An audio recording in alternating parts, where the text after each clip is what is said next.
So yung magandang umaga sa ating lahat, especially doon sa mga naka EX5 EMI owner dyan. So ngayon guys, may isi-share ako sa inyo na one thing for sure, kailangan ito, especially ngayon na tag-ulan na. So ngayon, isi-share ko sa inyo yung nabili kong mating sa Shopee. So ito ay compatible especially for EX5 EMI. So sa Geek, ito yung Geek 2.0 na nabili ko sa Shopee. Yan. So nasa 5,999 kasama yung sa driving seat, doon sa passenger, tsaka dito sa likod.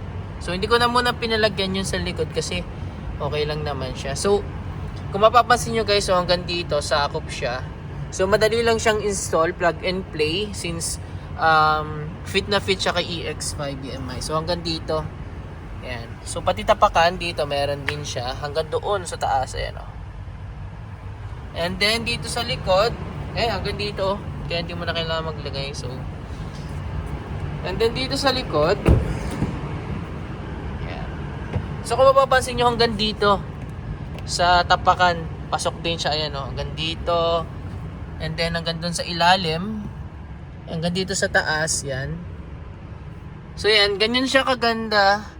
So pag yung kasing stock yung nandito, ang mangyayari dyan, pagka basa yung papasok, ano ba, may matapakang mabaho or kung ano man, pag dumigit doon, hindi mo kagad, ano ba, nasa labas kayo, hindi mo kagad mapupunasan or malalaban.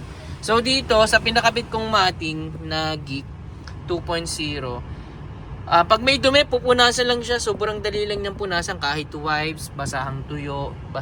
Pero ako, ang ginagawa ko dito, pag nagka-car wash ako ng sasakyan, nabasahan yung aking pinupunas na sinasabon ko muna para mabango siya. So kung mapapansin nyo, ayan, kakapunas ko lang yan, pero mukhang bago pa rin. Wala kang makikitang kalat kahit may sumakay na dito sa likod ko. And then, yan. Papakita ko naman ngayon sa passenger seat. Yan. Punta tayo ngayon sa passenger seat. So, sa passenger seat, maganda rin siya kasi hanggang dito, yung sakop niya. And then, alisin ko lang itong ng anak ko. So, yan siya guys. Hanggang doon yan sa taas. Okay. Ayan. So, napakadali niyang punasan talaga.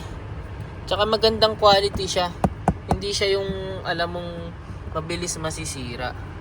So yung guys, especially sa mga EX5 EMI users dyan, bumili na kayo nito dahil investment din to sa mga sasakyan natin, and at the same time, para dun sa mga owner na sila na mismo yung nagka-car wash, mas madali kasing malinis, mas madaling punasan, mas madaling matanggal yung mga gabok, dumi, lalo na kapag kaputik or madumi yung sapatos na papasok, madali lang siyang punasan. Kahit nasaan ka, malilinis mo siya. Kaya hindi mahihirapan yung mga owner or yung driver or yung nagdadala ng ating EX5. So yun lang guys, sinare ko lang sa inyo para kahit papano aware kayo, kasi merong mga nagko-comment doon sa group kung ano yung mga mating na pinapalagay sa EX5. So ito na ipalagay nyo guys sa Geek 2.0. 2.0 yan. I think 5,999 yung bili ko dito. Yung dalawa sa unahan tapos sa likodan. And may kasama din to guys doon sa sa trunk. Pero hindi ko na sinama kasi hindi naman importante para sa akin yun. Kasi wala naman ako nilalagay doon na madumi or basa. So yun lang guys. I hope may na-share ulit ako sa video na to. And ingat tayo lagi. God bless sa ating lahat. Bye bye.